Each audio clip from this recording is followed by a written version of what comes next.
afternoon, HoustonCon. Welcome to the closing keynote. We have got a great speaker with some really interesting concepts to share. Hope you all have had a great day one. Don't forget, we got day two tomorrow on deck. It's going to be even bigger, badder, a lot going on. So hopefully you've gotten plugged in, you've made some new friends, you've learned something new, you've taken some notes, and found a productive day. So you likely have heard of our closing keynote here. As a frequent speaker, author, and media contributor, he hosts the RSnake Show podcast, publishes the RSnake Report, and is the author of AI's Best Friend. He is currently the CTO of Root Evidence and managing director at Grossman Ventures. Previously, a co-founder and CTO of Bit Discovery and vice president of one of my Houston favorites, White Hat Security. Please join me in welcoming to the stage Robert RSnake Hansen.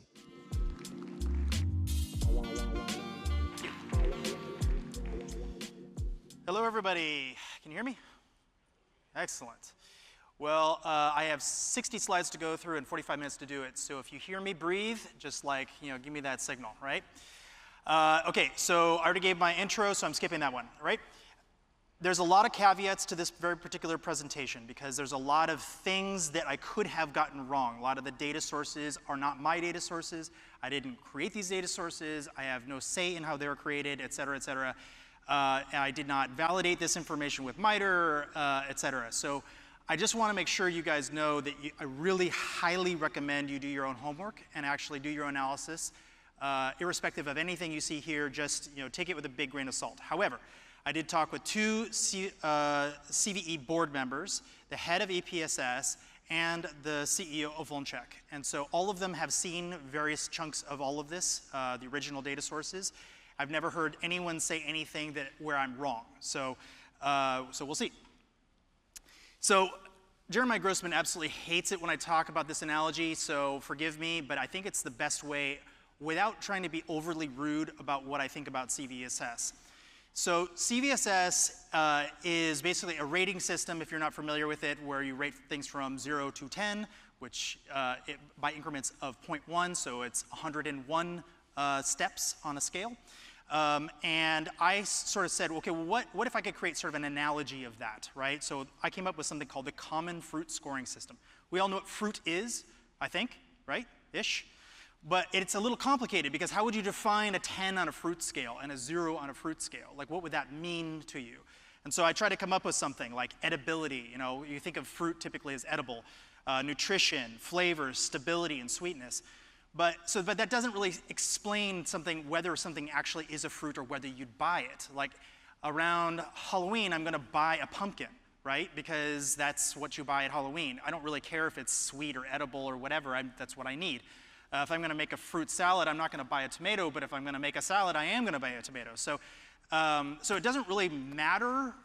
From the adversary's perspective, these numbers don't matter. If you're buying fruit, this fruit scale doesn't matter. These are kind of arbitrary things we try to add on top of it. So if you take all of these numbers and you add them together, you would come up with a score. And similarly, CVSS has a set of numbers that you can add together for some reason. It's not really clear why you do that, but you put them together and that comes up with a score. While that may not be the best analogy, I think that's a good one to keep in mind. So I started this whole deck with this very simple question in mind. Why do we keep getting hacked? Like, why do we still keep getting hacked? Like, I've been in computer security for 30 years, and this number is getting worse, not better. We are getting worse at security somehow. And this graph is starting to kind of come together and explain what's going on a little bit. We have so many new CVEs coming aboard to the magnitude of something like around 50,000 a year at this point. Every time I check, there's another 1,000. I go away for a couple days and it's another 1,000.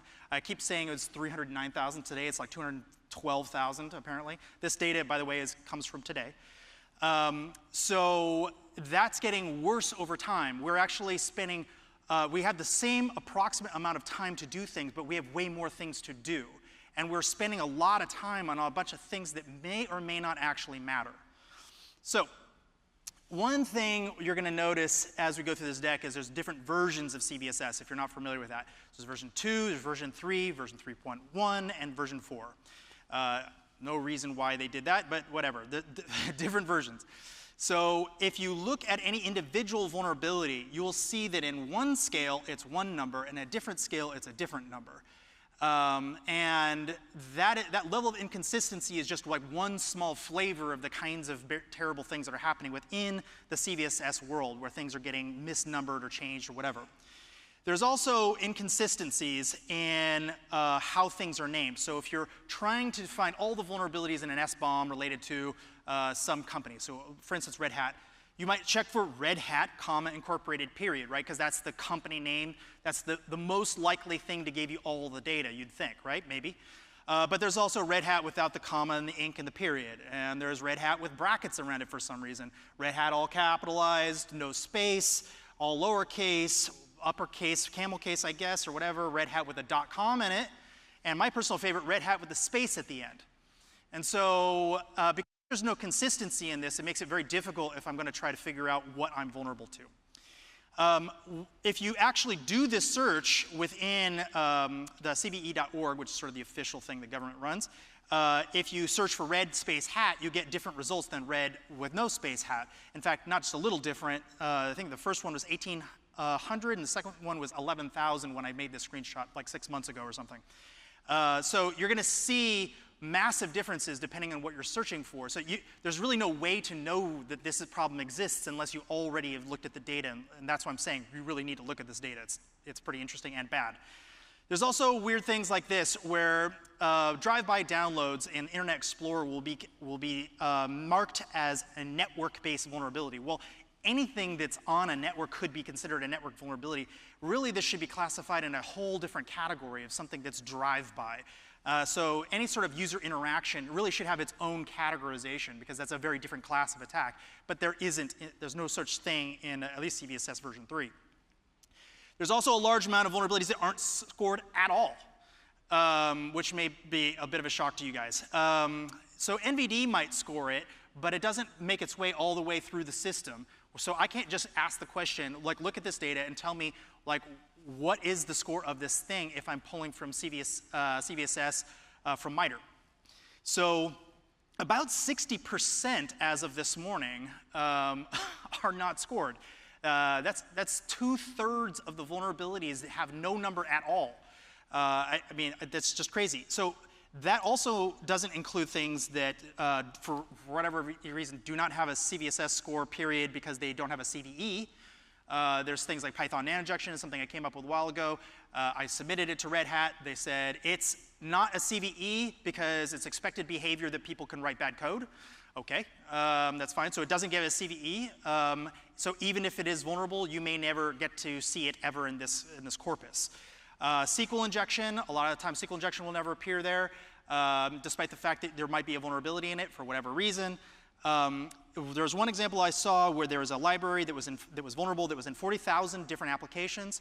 Those 40,000 applications were not marked as vulnerable or separate CVEs, so those don't count. And then a whole bunch of other stuff. So this list of things we aren't scoring and don't know about in the CVE catalog is enormous.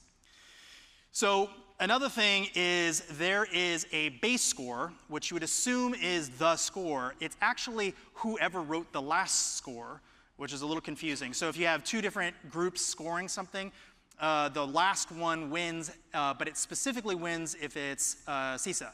If CISA or one of the CNAs mark it, they're the ones who win. So NVD might have had their score, then it'll get killed. So I can't go back and see how well they're doing. I can't look at NVD and like in the same data set. I have to pull in separate data sets to figure it out, which is kind of annoying. So this is a Venn diagram of the overlap between the CISA and NVD. So you can see CISA is a very small subset of the total amount of scores that NVD has done. There's a little bit that they have done that NVD hasn't done, which is kind of interesting.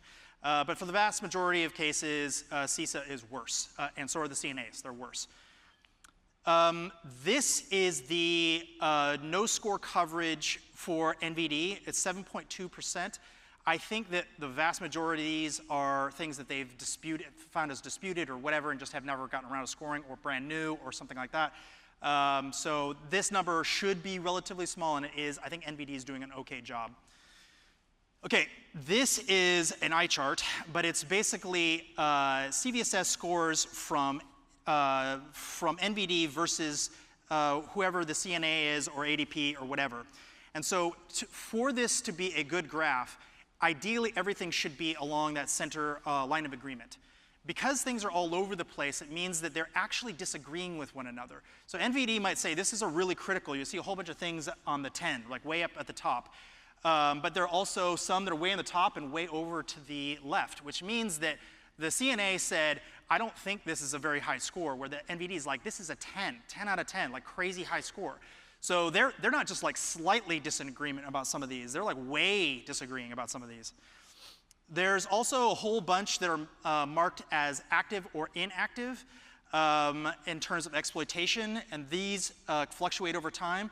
It's kind of odd. You'd think it would be, basically 100% or very high. It's always like around like, what is it, like 0.5% or so that actually have some level of exploitation. This feeds into CISA's list, I believe, to some degree anyway, which is the CISA-KEV list. About 10% have references to public exploit code.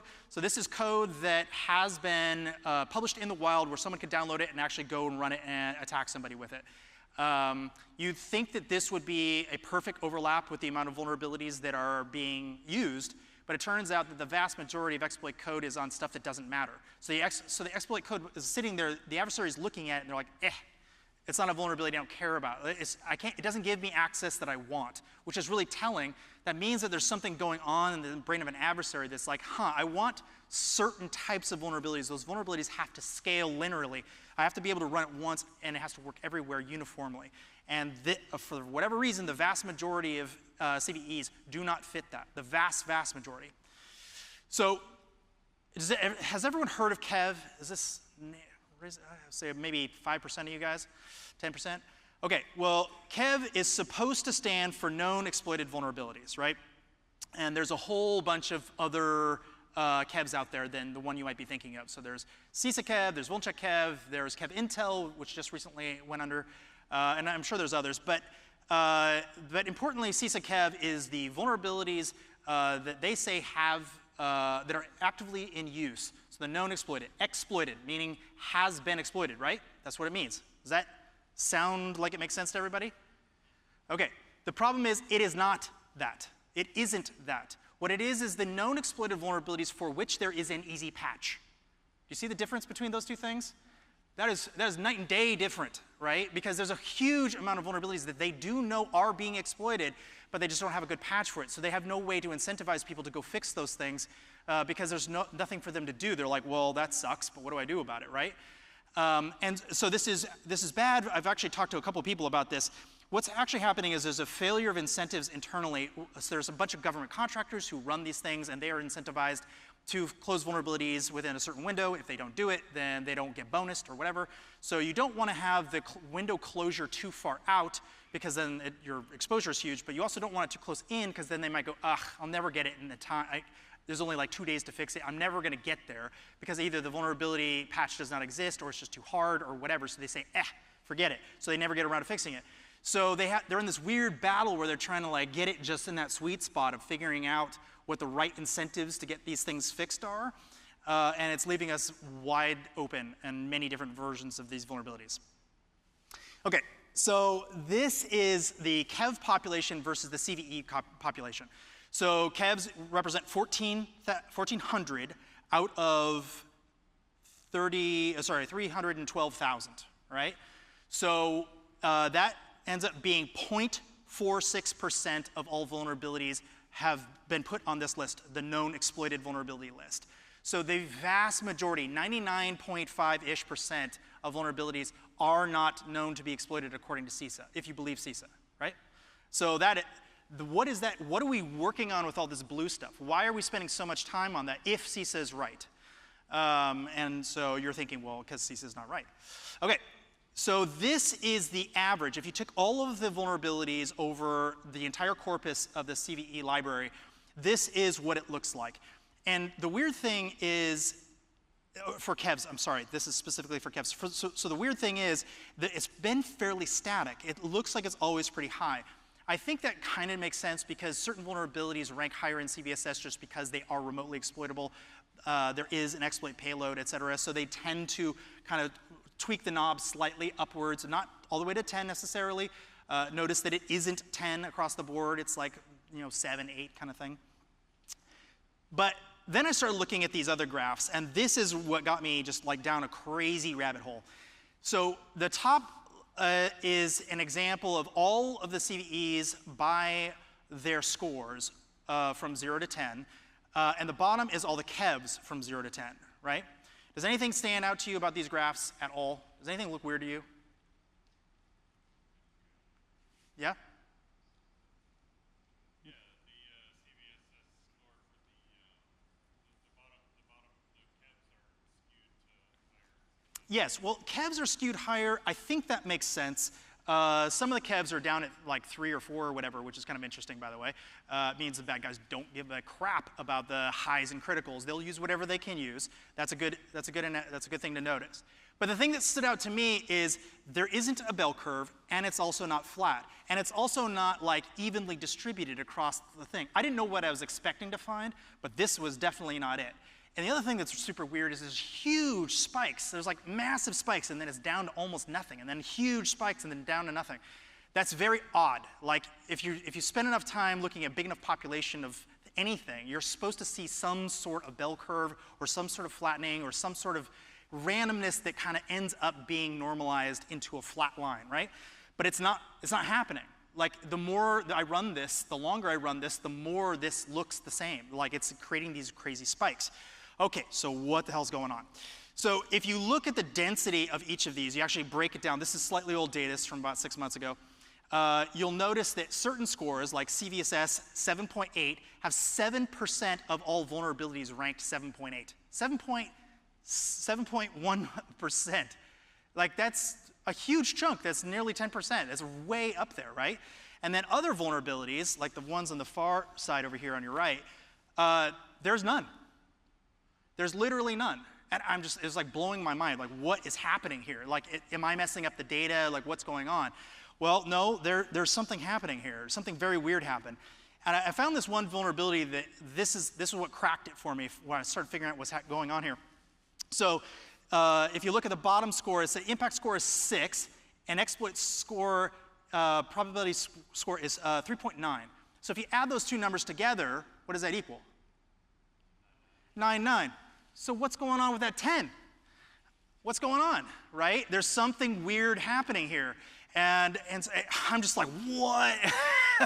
like, is there some weird like typo? Is there like programmatic issues? Like, what's happening here? Like, my math brain was exploding. Okay, well, here's what's going on. So they have this crazy algorithm that isn't just addition. You think, like, the common fruit scoring system is just addition. It kind of makes sense, right? You take a bunch of numbers, you add them together, and that comes up with a number, right? No, it's nothing like that. It's way more complicated. It's this much more complicated algorithm that has rounding functions. It has a multiplier of 1.08, right? So it creates this weird math. And I found this one website. I'd be troubled to find it again. But anyway, some guy did the math and actually allowed you to tweak all those numbers. And if you change it to any other number, it becomes less of a bell curve. And so someone somewhere said, we want this thing to look kind of like a bell curve. So they created this math to make it do that crazy thing that we just looked at. Isn't that weird? Does anyone find that very strange that we're using somebody's like artificially created math on top of something that's ultimately subjective anyway? It's someone's feeling about how bad this vulnerability is. Anyway, it's terrible. So why can't we get a CVSS 9.5 in CVS version 3? Well, the reason is because if you're trying to get this very specific thing, if you're trying to get between 9.4 and 9.5, where there's a multiplier of 1.08, and you're trying to solve for that value, it turns out you just can't get there. You just can't do it. There is no mathematical function. There's no way to get to that number. So that's why we're seeing these massive dips, right? So we're being shoved into certain numbers, having nothing at all to do with the actual real risk to us as a company. Make sense? Okay, so if you look at the distribution across this CVSS, you saw the other graph that was orange, it was a little higher. Well, it would make sense if you were kind of shoving stuff up a little bit with that round up function, the 1.08 multiplier, that you might see an increase off the median. So instead of it being exactly in the middle, like you might expect, a perfect bell curve, not that that makes sense, but whatever, you would see it kind of down a little bit. Well, now it's shoved up about 17%. Well, this explains some of that 17%. Not all of it, but some of it. So if you do the math, the probabilities of all possible combinations for CVSS version 3, this is a static graph. This does not change over time because I'm actually trying to create every type of version of math where I'm multiplying every number together to see what all combinations look like. This is what it looks like. Someone made it look like this. So a huge spike at 0, you can't get any of the low numbers, and then a bell curve, right? And so if you overlay that with the real graphic, with real vulnerability data, you'll see weird spikes. You'll see this like 7.8 over here, for instance. Well, that has to do, I believe, with certain numbers are easier to get to than others when you're actually pulling on the sliders on those boxes. It's just easier to hit certain numbers than other numbers. Some things are more common than other things. So this is CVSS version 2, right? So CVSS version 2 is a little worse. There's certain numbers in the middle you couldn't get to. The bell curve is a little more stretched out. I don't know why they thought CVSS version 3 was better, but there it is. But it got me thinking, like, okay, we're coming out with CVSS version 4. It's now been out for a couple years or whatever. You're starting to see it populate, right? It's starting to come online. Still a ton of CVSS version 3 out there, by the way. Like, that's not going anywhere. I think there's a lot of existing tools. People just don't want to, they don't want to do the extra work on CVSS version 4, which I'll talk about in a second. So any guesses on CVSS version 4? Do you think it's better, the same, or bad? I heard worse. You, sir, are right. It's a mess. It's an absolute disaster. Look at this thing. So these are all the probabilities of all the combinations. Whoops, backwards. So these are all the probabilities. What am I keep doing that? There we go. So you see huge spikes here, big gaps in the middle, huge, very likely to get 7.0. So you're going to see a lot of 7.0 CVEs. I'm just going to predict that right now. And nothing down here. I'm just going to predict that right now. It's just you're never going to see a CVSS 3 coming out ever again if they're using CVSS version 4. So I think that's hot garbage. I don't think that this is real risk. I don't think this has anything to do with the adversary. This is just made up math that someone came up with, right? So this is the likelihood, the density of you landing on any given number for any of the different versions. So CVSS version 4 is worse. There's fewer combinations of things you can get to. So yes, whoever said it was worse, you were right. It is indeed worse. But the amount of work you have to do to get to worse is higher. There's way more combinations of things you have to get to. For me to run all the computational analysis for CVSS version 2 and 3 takes like less than a second, way less than a second. For me to run combinations, all the combinations for CVSS version 4, it takes like 30 seconds or something. It's like quite a bit more work because there's way more variables that go into it, which means more work on the end user. For what? For fewer possibilities. So I just forget CVSS version 4 as far as I'm concerned. All right. So another weird thing is we're seeing a greater middling over time of vulnerabilities. I have a better version of this graph, but I just kind of want to show you. So you're going to see this middle section is growing where the criticals and the lows are shrinking, right? Everything's kind of going to that middle, right? And this is another version of the trend line of that graph. So again, there's something happening where more and more vulnerabilities turned out to be middle. Why? Like, did we just start finding kind of mediocre vulns a lot? Like, what happened as an industry where this is occurring, right? Something is going on here, and it's like you'd think you'd be focused more on the criticals if that mattered, or highs or whatever, right? I'm not sure those things do matter, but let's say they did. But no, for whatever reason, we're finding a whole bunch of CVSS 6s and 7s and stuff. Okay, so one quick point about the CVSS zeros. I thought that was kind of interesting. I'm like, there's a whole bunch of CVSS zeros. They weren't marked as not an issue necessarily. Some were still an issue. They weren't like pushed out of the system in another way. They're just like zeros. So I looked at a bunch of them, and one of them was, this is probably my favorite one. So this was a remote XRDP, so it's like a type of RDP that NVD said was a CVSS version value of 9.1. But when GitHub scored it, they scored it as 0. As far as I can tell, there's no patch for this. And no one has denied that it's a vulnerability. I think someone typoed it. I think they meant to type 10. And so there's kind of weird artifacts in the data on top of the fact that it's not trustworthy and it's all human kind of mess, all right? So if you look at, this is one of the very first graphs I created, actually. So this is the Kev list tied in with all the criticals, the highest CVEs possible. Because what I wanted to say is, well, shouldn't every one of them, if they're all critical, that means that bad guys are using them all the time, right? Well, no. Instead of it being 0.05 or 0.5%, it's just 3.8%. It's barely better than it was in the entire population. It's only like 6 times better or something, 7 times better. So there's something weird about how we're describing criticality. Criticality has nothing to do, apparently, way worse than flip of a coin. This is wildly worse than flip of a coin. You flip a coin, the chances of you getting that small chunk, that 3.8%, is extremely small, which means that criticality doesn't mean anything. We're not actually predicting anything with CVSS 9 or above. It doesn't mean anything.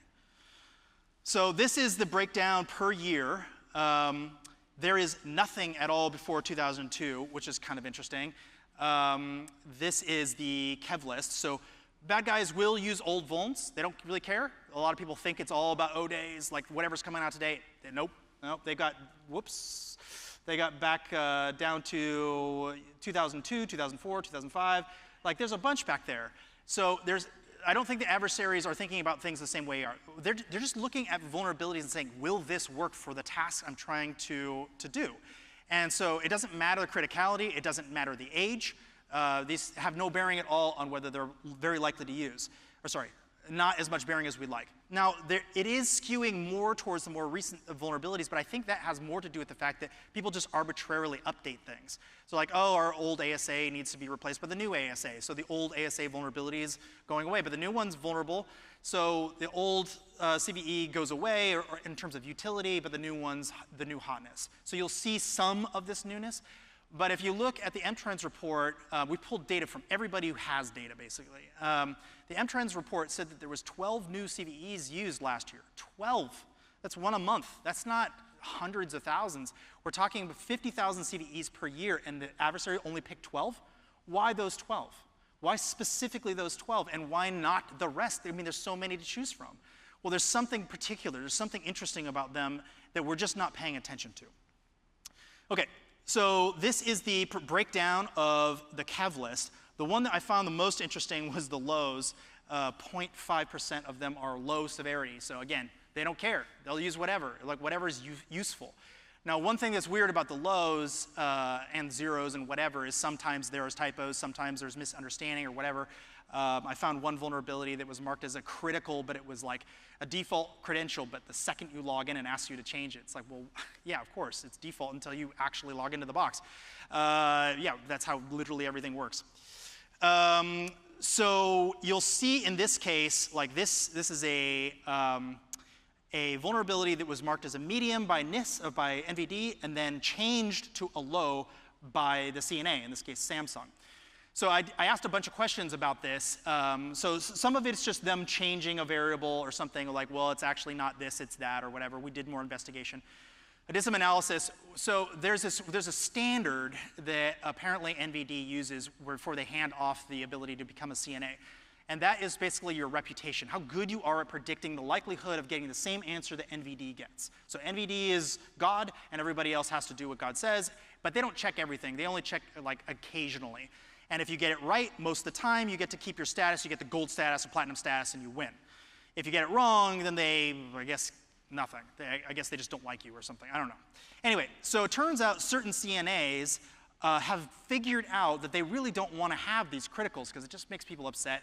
No one really understands this stuff anyway, and it doesn't matter, clearly. Bad guys don't care.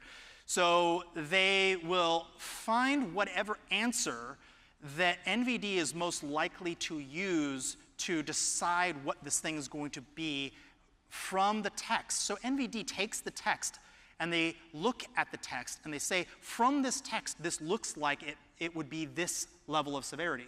So if they change the text as they're submitting it, because most of the time the CNAs are the ones submitting it, they change the text to be what the eventual number is that they want, they're much more likely to be accurate. NVD will choose the number that they want them to choose, and then they'll happen to get it right. Ho-ho, a magic. right? And so certain companies have gotten really clever about this. They're actually using large language models to try to predict the exact outcome that they're wanting on the other side of this. So this score means nothing, like nothing. You see what I'm saying? Okay, so you have choices though. What are you going to trust? You're going to trust NVD, who overestimates vulns historically, or are you going to trust the CNAs, who underestimate the vulns? Both of them have weird incentives. Both of them are kind of untrustworthy for various different reasons. So this is the number of unscored vulnerabilities and KEVs over time, not including NVD. I think this other graph does a better job of explaining it. So you'll see this big drop off here.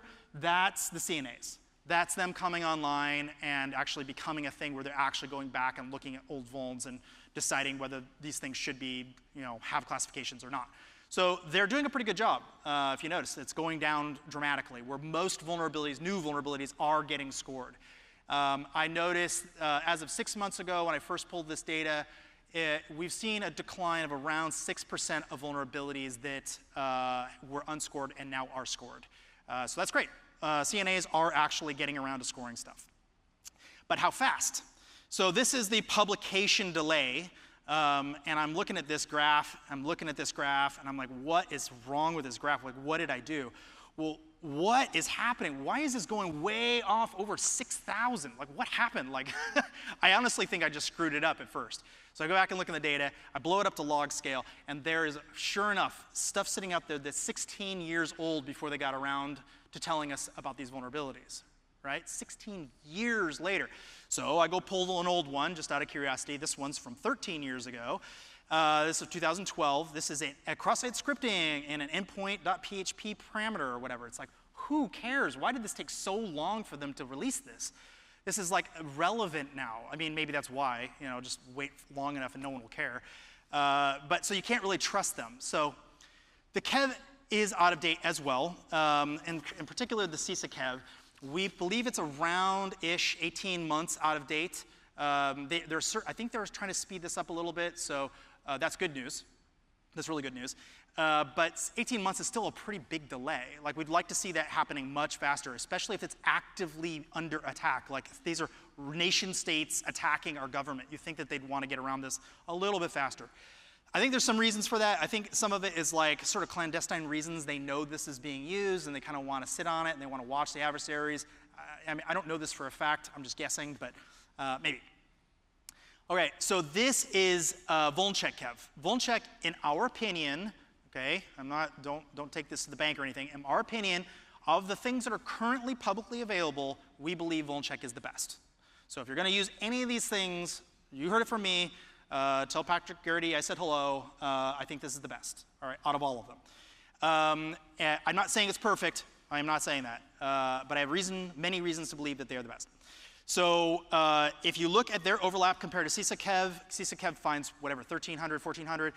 They find like a little over 4,000, 4,100, something like that. So it's a little bit bigger corpus of vulnerabilities. They have different ways that they pull stuff in, and they don't really care about this 18-month window. They want to have recency. So it stands to reason their number would always be a little bit bigger because they're a leading indicator compared to CISA KEV, who is, got that weird delay. So this is vulncheck KEV versus CVSS scores. So if you take vulncheck KEV and you throw a score on it for the CVSS, this is what the breakdown is. If you notice, a huge chunk have no score. Again, bad guys don't care about scores. They just don't care. And a bunch are low and medium and whatever. So I think one of the major problems is we're talking about what I call stoplight information security. High, medium, low, critical, non-critical, whatever, ABCD, red, yellow, green, it's all the same. It's these weird, constrained sets that actually have no bearing really at all on anything.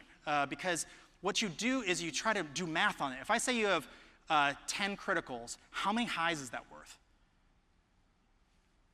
Right, you can't do that. It's not math. And the problem is we're trying to talk to executives about math-like things as if we're still in elementary school and I could trade grades with one another or something, which you also can't do.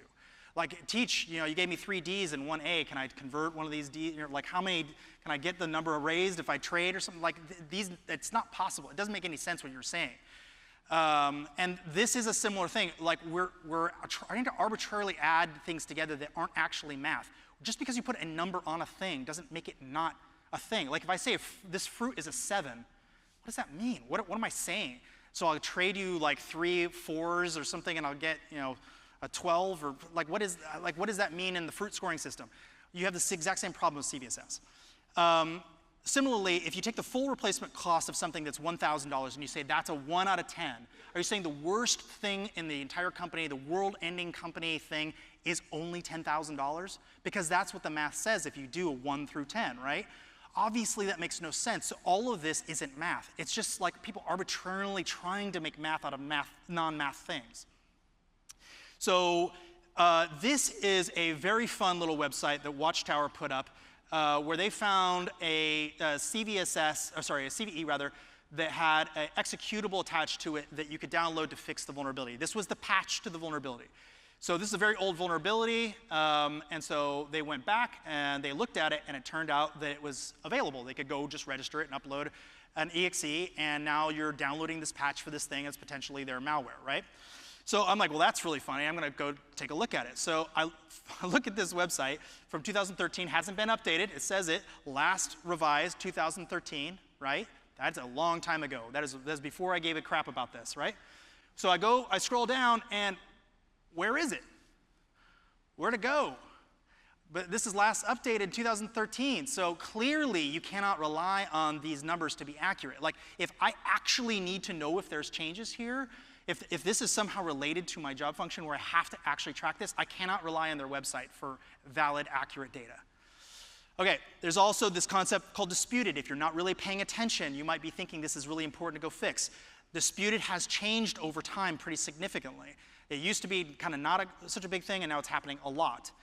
There's also rejected. This is also starting to spike a little bit in the recent years, since 2017-ish. And so if you don't know to remove these types of vulnerabilities, you're fixing a whole bunch of stuff for which people don't even agree is a vulnerability. You're wasting a bunch of time. And these are thousands of vulnerabilities. It's like tens of thousands of vulnerabilities we're talking about. So it's not super uncommon. EPSS also gets this wrong. They start throwing numbers and stuff for which there is, like, no one thinks this is a vuln anymore. So it's like, oh, there's some chance that someone will exploit this. No, there's no chance. No chance this will be exploited. Zero chance. This is a CVSS versus EPSS. I showed this to the EPSS guys, and they are amused because they had the exact same graph. They had made literally the exact same graph, different color. So for this to make sense, you, again, should see all the vulns all along that line of agreement. There is almost no vulns on that line of agreement. We think that EPSS is it will not work. The reason we think that is because if you look at the total population of vulnerabilities, it's 312,000. So the chance of getting any one correct is 1 divided by 312,000. If you have 2 vulnerabilities, it's times 2. If you have hundreds, it's times hundreds, or thousands times thousands. The chances of you getting that exactly right are basically 0. So we do not think that EPSS can statistically ever do what it's designed to do. At least not at the accuracy level that you need to do this correctly. If you're going to fix the vulns that matter, assuming you're going to fix the vulns that actually lead to loss. So this is the distribution score between EPSS and CVSS, and it's worse than a flip of a coin. It's below 50%. There's no correlation. So one are wrong or both are wrong, right? I think both of them are wrong.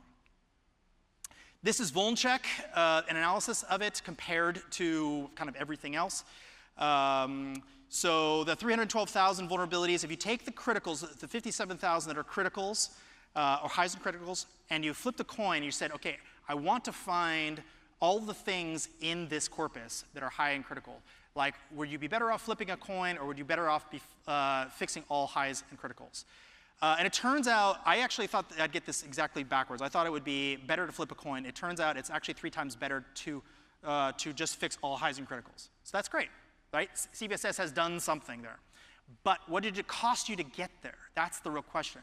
It turns out it's 96.2% wasted work to get that 3%, or 3 times gain, rather. So that it doesn't make sense again. It's back to not being a good idea. So you're better off working with kev lists, or at least things that you believe lead to loss, right? So this is from their website, from NIST.gov. They said that CVSS is not a measure of risk. So you're thinking, no, it is a measure of risk. It isn't a measure of risk. They say it's not a measure of risk. It's something else. It's a measure of severity, whatever that, I don't know what that means, but it's not risk. They believe that it is well suited for people who need accuracy and consistency, but I think I've shown you many examples where it's neither of those things. And they say it could be used as a factor of prioritization for remediation. I totally disagree. I do not think that's the case, because I think you end up doing 96.2% way too much work. I think it is a bad way to prioritize things, but it's what we had.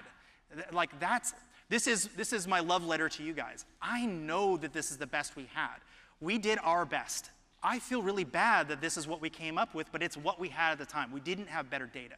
But now we have better data. We should not be using this. As an industry, we've got to fully reject this. Seriously, it's very important. We are losing millions and billions of dollars, literally, because of bad decision making about prioritization. And it's coming from stuff like this. Okay, with my copious amount of time left here. So this comes from Qualys. I'm not trying to shit on them, but just so you know, this is a quote from them. When I gave a kind of semi-earlier version of this, like much earlier, I had some data wrong. That's why I'm saying do your homework, seriously.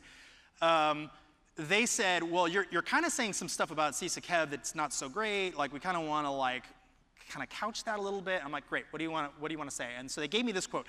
Based on the anonymized customers' data, we are observing CISA-KEV catalog is a cornerstone of collective defense, helping security teams swiftly identify, prioritize, address critical threats. CISA's proactive sharing of these risks fosters unity, keeps defenders ahead. Notably, many organizations respond promptly to newly listed KEVs, and vulnerabilities are remediated faster when they are in the CISA-KEV list. Great, who gives a shit? Like, that isn't the problem. The problem isn't that people use it. The problem is that it isn't the measure of risk. There's a whole bunch of stuff that CISA isn't putting in that list. That's the problem. Like, I'm not mad that they put the list out. I'm mad that we're using it in a totally incorrect way because it's very poorly named. Very, very poorly named. It should be called what it is. Commonly exploited vulnerabilities for which we have an easy patch. That is not the same thing, right? Okay, so I think that network security, application security, we are doomed if we use this as prioritization. Like, this is not the way to go. There is a better way forward. And that has everything to do with the adversaries actually doing. Not what we think and weirdly try to predict, but what they're actually doing.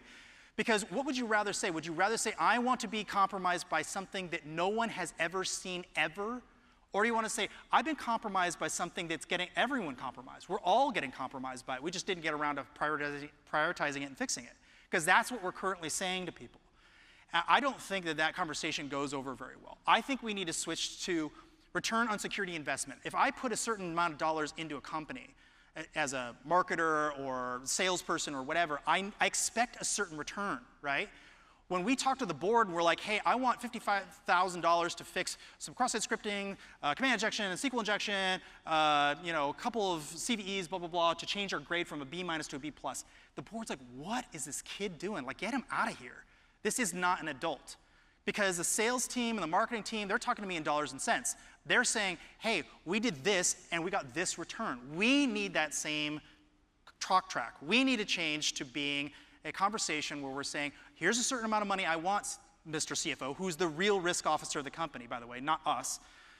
We need to say to the CFO, hey, if I have $50,000, I think I can retire like $9.4 million worth of expected value of loss based on something that is actively being exploited. And they're gonna ask, okay, let me see the math. And they're gonna look at the math, because they're math people, and they're gonna go, oh, you got the fully loaded head count slightly wrong. It's not $100 an hour, it's $110 an hour. Okay, we'll tweak the knobs, and they're like, okay, can I have the $60,000 to fix the $9.4 million worth of loss? Yes. Right? That's an easy conversation, and it gets you back in the boardroom in an intelligent way. What we've been doing before with this fruit scoring system is not a measure of risk. It's not the way forward. It doesn't actually represent what the real risk profile is. We need a return on security investment, ROSI, all right? Get that in your head. We need ROSI. If we're not getting it, we haven't built the tools to do the actual job that we need to do, which is to inform the real risk officer of the company where the risk is and how to fix it. All right. This data is all available on this website. So if you go cvedata.com, you can pull down all of these graphs. Please use them. Please use them. Put them in your decks. Explain to anybody who matters. This is not correct. We should not be doing this. These tools are not built for us because we need to work on better data. And so I hope that you take this presentation, which, by the way, is on this website, so you can just grab it just as it is. There's also a dynamic version that updates daily. So grab that one. It's a little weird because it's in JavaScript, but whatever, you'll figure it out. Or just grab the graphs and download them. Just pull them down, right?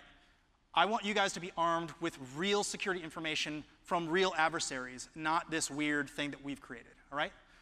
I will forgive you because I forgive myself for making the decision to use CVSS in the past, but we've got to move on. And with that, that's my presentation.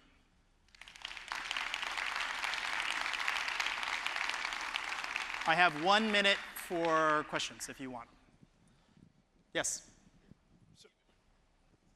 So I think it's the harder thing to prove with Can you speak a little louder? Yeah, so I think it's a harder thing to prove, but with the Kev database, has there ever been a scenario in which, I guess, something that's not in the Kev database that is being actively exploited? Yes. But for whatever reason, we just don't have that in the Kev database, and there's an 18-month lag, but where does that show up best?